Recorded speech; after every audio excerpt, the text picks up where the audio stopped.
La présidente du RIAC était au micro de Ruth Ronjo et Isaac Mongbo. Un dernier élément pour clore cette édition.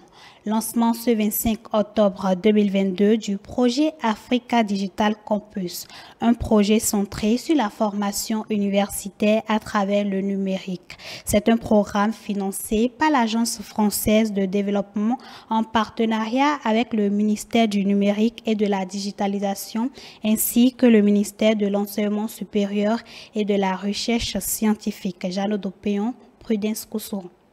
Après l'université virtuelle du Burkina Faso, c'est au tour de l'Institut national supérieur de technologie industrielle de l'OCOSA de bénéficier d'un partenariat avec Africa Digital Campus. Un programme qui s'intéresse à la qualité des études supérieures en Afrique de l'Ouest à travers le renforcement des infrastructures, réseaux et l'offre e-learning des universités locales.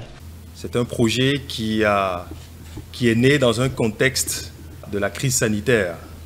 La Covid qui a révélé à quel point le numérique était un instrument indispensable pour la transformation de nos sociétés, mais également des étudiants du secteur de la recherche.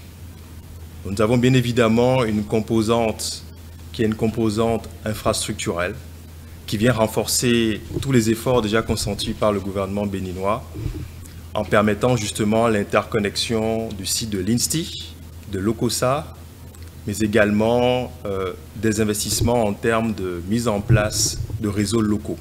Et je me réjouis en particulier de ce lancement officiel, de ce volet béninois, après le volet burkinabé, de ce projet Africa Digital Campus. Je pense aussi que l'enseignement à distance, tel qu'on le conçoit ensemble, c'est un des moyens pour relever le défi de l'éducation des jeunes générations, de nos enfants, de nos petits-enfants, mais aussi plus largement de nos citoyens.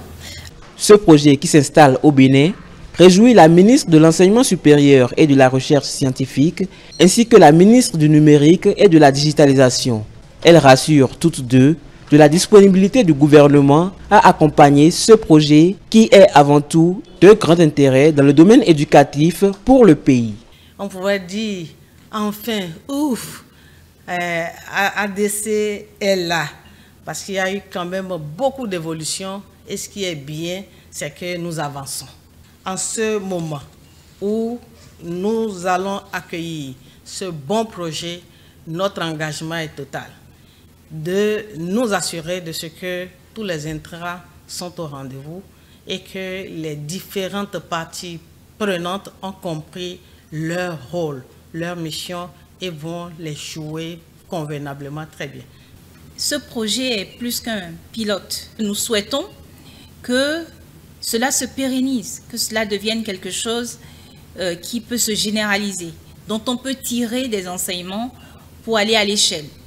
Donc aujourd'hui, c'est une étape importante, cette signature, mais c'est aussi le début d'autre chose. Et cette autre chose, c'est ce que nous allons pouvoir tirer comme réalisation pour l'Institut de l'OCOSA, mais aussi sur le plan national en termes de mise à l'échelle, de passage à l'échelle, compte tenu de la démarche que nous aurons adoptée. Le projet Africa Digital Campus se présente en 4 points que sont le e-learning pour renforcer l'offre de formation, les infrastructures pour faciliter la connectivité, la communauté de pratique pour échanger et partager les expériences entre les universités et enfin le plaidoyer pour convaincre les décideurs à soutenir le projet pour sa durabilité et son développement à l'échelle nationale.